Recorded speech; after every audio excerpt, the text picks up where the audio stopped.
Del gobierno de los príncipes, de Regimine Principum. Introducción a la obra de Santo Tomás. El opúsculo del gobierno de los príncipes, de Regimine Principum ad Regem Cipri, tiene especial interés entre los demás opúsculos de Santo Tomás de Aquino, porque encontramos en él resumidas las ideas del Santo Doctor acerca de un problema que siempre, pero en nuestros días de una manera especial, exige la atención de todos los estudiosos, el Estado. He aquí porque hemos tenido particular empeño en dar a conocer a los lectores de la colección de espiritualidad cristiana esta preciosa obra, de la que no existe, que sepamos, ninguna moderna edición en castellano, reeditando una traducción tan fiel y castiza como desconocida en nuestros días, la de don Alonso Ordóñez das Seijas y Tobar, quien en 1624 prestó a la literatura castellana el inapreciable servicio de una cuidadosa versión de nuestro opúsculo. El Tratado de Regimine Principum está dividido en 4 libros, en los cuales, como indica el mismo argumento que como prólogo nos ofrece Santo Tomás, se intenta explicar lo que es el reino, es decir, el origen del reino y las cosas que pertenecen al oficio del rey, conforme a la autoridad de la Divina Escritura, preceptos de filósofos y ejemplos de loables príncipes. Estamos, pues, ante un tratado acerca de la naturaleza, del origen y de las funciones del Estado, encarado con toda amplitud. No pudo el Santo Doctor llevar a cabo su obra. En el primer libro se ocupa, en los primeros capítulos, del origen y de la naturaleza del poder político, refiriéndose a sus varias formas. Luego estudia, a través de los libros primero y segundo, lo que pertenece al rey o príncipe en particular y su forma de ejercitar las funciones de gobierno respecto de los súbditos.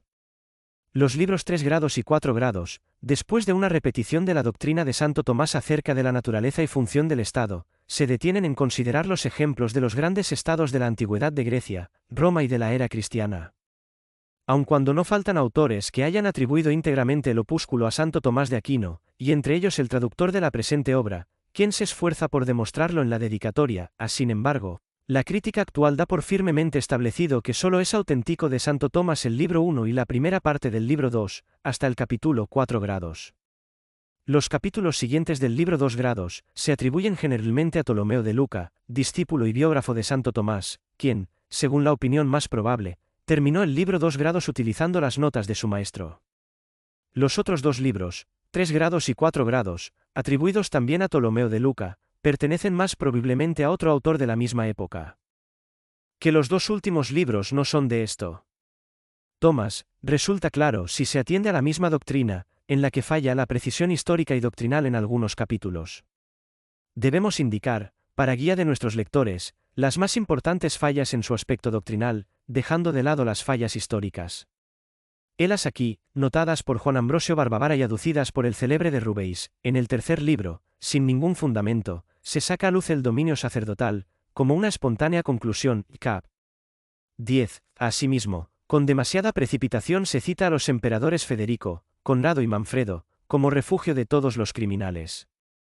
Se intenta confirmar tanto la potestad temporal como la espiritual del romano pontífice con el texto de Mateo, 16, lo que desatares sobre la tierra, etc., como si el romano pontífice fuera señor temporal por derecho divino, no distinguiendo el autor entre la potestad temporal del Papa y la potestad que tiene sobre lo temporal por su relación con lo espiritual, vid.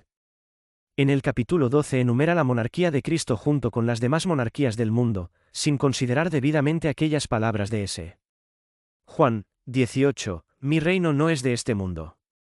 Lo que repite más expresamente en el capítulo 16, donde afirma que Cristo, aunque desde la infancia era rey de reyes, sin embargo, permitió que algunos emperadores reinaran hasta Constantino, al cual lo castigó con la lepra para que cediera a San Silvestre el dominio del mundo, de donde se sigue que los césares anteriores a Constantino fueron poseedores de mala fe. Es imposible creer que a esto Tomás se le hayan ocurrido tales cosas, aun cuando siempre haya afirmado con el mayor empeño la potestad pontificia. En el libro 4 grados se nota a Aristóteles atribuyendo de mala fe a Sócrates la comunidad de primeras mujeres, en lo cual manifiesta claramente que no ha leído bien el libro 5 grados de la República. A pesar de estos deslices doctrinales aislados y de otros históricos, los libros 2 grados y 4 grados reflejan en conjunto la mentalidad de esto Tomás, cuyas doctrinas repiten. Esta razón, y sobre todo el hecho de que muy de antiguo hayan figurado los 4 libros entre las obras de esto Tomás, hace que los 4 libros constituyan actualmente un todo inseparable, y por ello no hemos dudado en publicarlos. Los lectores, advertidos ya de la parte indudablemente genuina de esto, Thomas, sabrán atribuir a cada libro su propio valor. Otro opúsculo parecido, que muchos autores atribuyeron también a esto, Thomas, y que llevaba el título de la erudición de los príncipes, es evidentemente espúreo. Por eso, el argumento del cardenal Bellarmino a que se refiere nuestro traductor en la dedicatoria, y la refutación que éste hace de aquel, carecen de fundamento. Acerca de la traducción que reeditamos, creemos que don Alonso Ordóñez das Seijas y Tobar realizó un trabajo verdaderamente escrupuloso, a fin de salvar la fidelidad al texto original. Sin embargo, sea porque ha tenido a la vista ediciones defectuosas, sea por algún descuido inevitable del traductor o de los impresores, hemos introducido pequeñas correcciones, que, aunque en conjunto no afectan a la primitiva redacción, pasan de las 200 en toda la obra. Para ello hemos tenido a la vista el texto latino del opúsculo de la edición de Parma, tomo 16, páginas 225 a 291. Nos resta solamente indicar que la doctrina social de esto Thomas está lejos de haber alcanzado el desarrollo y la perfección de su sistema filosófico y teológico, es decir, de su metafísica y de su teología dogmática. Se han introducido apenas en la política aristotélica los elementos indispensables para cristianizarla, pero quedan puntos oscuros y no suficientemente desarrollados, como, por ejemplo, el de la esclavitud, en el cual se deja sentir con exceso la teoría de la esclavitud natural de Aristóteles. Tratado del gobierno de los príncipes del angélico Dr. Santo Tomás de Aquino al rey de Chipre. Pensando yo qué cosa podría ofrecer a la Alteza Real, que fuese digna de ella y conveniente a mi profesión y oficio, principalmente me ocurrió escribir al rey un libro de lo que es el reino, en el cual tratase diligentemente, según las fuerzas de mi ingenio, el origen del reinar, y las cosas que pertenecen al oficio del rey, conforme a la autoridad de la divina escritura, preceptos de filósofos y ejemplos de loables príncipes, esperando el principio, progreso y fin de la obra del auxilio de aquel que es Rey de los reyes y Señor de los señores, por quien los reyes reinan Dios, grande Señor y Rey grande sobre todos los dioses. Libro primero. Capítulo 1. Que es necesario que los hombres que viven juntos sean gobernados por alguno. El principio de nuestra intención se ha de entender que es declarar lo que significa el nombre de rey. En todas las cosas que se enderezan a algún fin y en que se suele obrar por diferentes modos, es necesario alguno que guíe aquello que se pretende, porque la nave que según el impulso de diferentes vientos suele ser llevada a diversas partes, no llegaría al puerto deseado, si la industria del piloto no la encaminase a él. Los hombres tienen fin a que toda su vida y sus acciones se encaminan, porque son agentes por entendimiento, a quien es propio manifiestamente obrar con algún intento. Y acontece, que diversamente caminan al fin propuesto, como lo muestra la diferencia misma de los humanos estudios y acciones, y así tienen necesidad de quien los guíe. Está en ellos, naturalmente, ínsita la lumbre de la razón con que en sus obras se enderecen al fin que procuran, y si pudieran vivir a solas, corno muchos animales, no necesitarán de otra ninguna guía, sino que cada uno fuera rey de sí mismo debajo de Dios, sumo rey, en cuanto por la lumbre de la razón, que de su divina mano les fue dada, se guiaran a sí mismos en sus acciones. Pero es propio al hombre el ser animal social y político, que vive entre la muchedumbre, más que todos los otros animales, lo cual declaran las necesidades que naturalmente tiene. Porque a ellos la naturaleza le preparó el mantenimiento, el vestido de sus pelos, la defensa de los dientes, cuernos y uñas, o a lo menos la velocidad para huir, y el hombre, empero, no recibió de la naturaleza ninguna de estas cosas, mas en su lugar le fue dada la razón, para que mediante ella, con el trabajo de sus manos, lo pudiese buscar todo, a lo cual un hombre solo no basta, porque de por sí no puede pasar la vida suficientemente, y así, decímosle es natural vivir en compañía de muchos.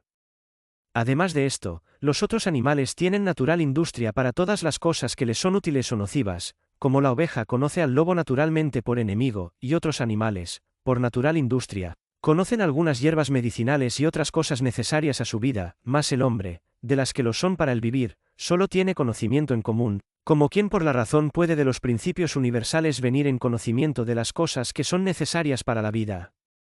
humana. No es pues posible, que un hombre solo alcance por su razón todas las cosas de esta manera, y así es necesario el vivir entre otros muchos, para que unos a otros se ayuden y se ocupen unos en inventar unas cosas y otros en otras. Esto también se prueba evidentísimamente, por serles propio a los hombres el hablar, con lo cual pueden explicar sus conceptos totalmente y otros animales declaran sus pasiones solo en común, como el perro, en ladrar, la ira, y otros por diversos modos. Así que un hombre es más comunicativo para otro, que los animales que andan y viven juntos, como las grullas, las hormigas, las abejas, y considerándolo Salomón, dice en Eclesiástico, mejor es estar dos que uno, porque gozan del socorro de la correspondiente compañía. Pues siendo natural al hombre el vivir en compañía de muchos, necesario es que haya entre los quien rija esta muchedumbre, porque donde hubiese muchos, si cada uno procurase para sí solo lo que le estuviese bien, la muchedumbre se desuniría en diferentes partes, si no hubiese alguno que tratase de lo que pertenece al bien común, así como el cuerpo del hombre y de cualquier animal vendría a deshacerse si no hubiese en él alguna virtud regitiva, que acudiese al bien común de todos los miembros, y así dijo Salomón, donde no hay gobernador, el pueblo se disipará. Esto es conforme a la razón, porque no es todo uno lo que es propio y lo que es común, según lo que es común se unen y de cosas diversas son diferentes las causas, y así conviene que además de lo que mueve al bien particular de cada uno, haya algo que mueva al bien común de muchos, por lo cual, en todas las cosas que a alguna determinadamente se enderezan, se halla siempre una que rija las demás. Entre la muchedumbre de los cuerpos, por el primero, que es el celestial, se rigen los otros con cierto orden de la divina providencia, y todos los cuerpos por criatura racional, y en un hombre también el alma rige al cuerpo, y aun entre las partes del alma la irascible y concupiscible son regidas por la razón, y también entre los miembros del cuerpo, uno es principal, que mueve los demás, ya sea el corazón o la cabeza, así que en cualquiera muchedumbre conviene que haya quien gobierne. Suceden las cosas que se ordenan a algún fin, proceder recta y no rectamente, y por esto en el gobernar a muchos se halla lo recto, y lo que no lo es. Rectamente se gobierna una cosa, cuando al fin conveniente se encamina, y al revés cuando a fin no conveniente. Diferente es el fin que conviene a una multitud de hombres libres, que no a una de siervos, porque libre es el que es para sí mismo, y siervo el que es de otro. Pues si la muchedumbre de los libres se ordenare al bien de ellos mismos por el que los gobierna, será el gobierno justo y recto, mas si no se ordenare al bien común de la muchedumbre, sino al particular del que gobierna, será el gobierno injusto y perverso. Por lo cual el Señor amenaza a los tales gobernadores por Ezequiel, diciendo, «He ay de los pastores que se apacentaban a sí mismos, buscando su propia comodidad. ¿Por ventura los rebaños no son apacentados por pastores? Pues si los pastores deben procurar el bien del rebaño, también todos los que gobiernan el bien del rebaño, también el bien de la multitud que les está sujeta. Si el gobierno, pues, injusto fuere de uno solo, que en él procura sus propias comodidades y no el bien de la multitud que estuviere a su cargo, este gobernador se llama tirano, nombre derivado de la fortaleza, porque oprime con potencia y no gobierna con justicia, de donde es, que entre los antiguos, cualesquiera poderoso se llamaba tirano. Mas si el gobierno injusto fuere de más que uno, como no sean muchos, se llama oligarquía, que quiere decir gobierno de pocos, y esto cuando algunos pocos por su poder oprimen al pueblo, difiriendo del tirano solo en que son más. Y si el mal gobierno se ejercitase por muchos se llama democracia, que quiere decir potentado del pueblo, que es cuando la junta de los plebeyos por su muchedumbre oprime a los más ricos, y entonces todo el pueblo será como un solo tirano. De la misma manera se debe también dividir el gobierno justo, porque si se administra por muchos, con nombre común se llama policía, como cuando una muchedumbre de soldados manda en una provincia o ciudad, y si se administra por pocos y virtuosos, se llama aristocracia, esto es óptimo potentado, o de los óptimos, que por esto se llaman optimates, y si el gobierno justo tocare a uno solo, este se llama rey propiamente. Por esto dice el Señor por Ezequiel, mi siervo David será rey sobre todos, y todos ellos tendrán un pastor, en lo cual manifiestamente se muestra que le es propio al rey, ser uno que presida, y ser pastor que procure el bien de la muchedumbre, y no sus provechos particulares. Así que, pues, el hombre ha de vivir en compañía de otros, porque no se podrá proveer de las cosas necesarias para la vida si estuviese a solas, se conoce que tanto será más perfecta la compañía de muchos, cuanto fuere por sí suficiente para las cosas necesarias. Hállanse en una familia algunas cosas útiles a la vida, como en cuanto a las acciones naturales de la crianza y procreación de los hijos, y otras a este modo, y aun en un hombre solo también, en cuanto a las cosas que pertenecen a un arte, pero en una ciudad, que es comunidad perfecta, hállase todo lo que es necesario para la vida humana, y más en una provincia por las necesidades de la guerra y en ayudarse contra los enemigos, y así el que rige una comunidad perfecta como provincia o ciudad, se llama rey por antonomasia, y el que rige una casa, no se llama rey, sino padre de familia, pero tiene alguna semejanza de rey, por lo cual algunas veces los reyes se llaman padres de los pueblos. Y de lo dicho se conoce, que el rey es el que rige la muchedumbre de una ciudad o provincia, por el bien común, por lo cual Salomón en el Eclesiástico dice, el rey manda toda la tierra que le sirva. Capítulo 2. Que es más útil a los hombres que viven juntos, ser gobernados por uno que por muchos. Esto aparte, conviene que procuremos saber cuál le esté mejor a una provincia o ciudad, el ser gobernada por uno o muchos, y puede considerarse según el mismo fin del gobierno, porque a lo que se debe enderezar la intención del que gobierna es a procurar el bien de los que tiene a su cargo, pues es propio del piloto, reservando la nave de los inconvenientes del mar, guiarla sin daño al puerto. El bien, pues, y la salud de una multitud que vive junta, es conservarse conforme y unida, que es lo que llamamos paz, y si esta falta se pierde la utilidad de vivir en compañía, y antes los muchos, siendo desconformes, serían dañosos a sí mismos. Y esta ha de ser la principal intención del que gobierna, procurar la unión que nace de la paz. No se trata de si han de procurar esta paz los que gobiernan, como no se pregunta si el médico ha de sanar al enfermo que cura, porque nadie ha de disputar del fin a que se endereza, sino de las cosas que aprovechan para conseguirlo, por lo cual el apóstol, encomendando la unión de los fieles, dice, sed solícitos en guardar la concordia del espíritu en el vínculo de la paz, y así cuanto el gobierno fuere más eficaz para conseguir esta unión, tanto más será útil. Aquello, pues, llamamos más útil, que es más importante para alcanzar el fin que se pretende, y es cierto que esta unión la puede fundar mejor lo que es de suyo uno, que muchos, así como es eficacísima causa de calentar lo que por sí es cálido. Luego más útil es el gobierno de uno que de muchos. Y además de esto es claro que los muchos no pueden conservar la multitud que gobiernan, si son desconformes.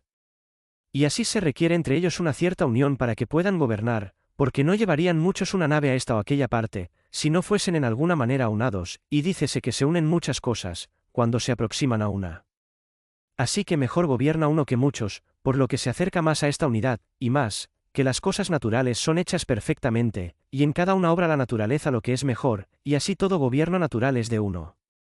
En la muchedumbre de los miembros uno, que es el corazón, los mueve todos, y en las partes del ánima una fuerza principalmente preside, conviene a saber, la razón. Tienen las abejas un rey, y en todo el universo un Dios es hacedor y gobernador de todo.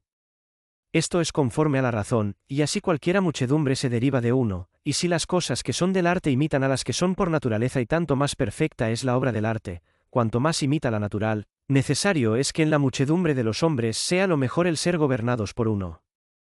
Y esto también lo muestra la experiencia, porque las provincias o ciudades que no son gobernadas por uno están llenas de disensiones y faltas de paz, padecen grandes trabajos, porque se vea que se cumple aquello de que el Señor se queja por el profeta, diciendo, los muchos pastores han destruido mi viña. Y al contrario, las provincias y ciudades que son regidas por un rey, gozan de paz y floreciendo en justicia viven alegres con abundancia de todas las cosas, y así el Señor de los profetas promete a su pueblo, como grande cosa, el darle una cabeza, y que será uno el príncipe entre ellos.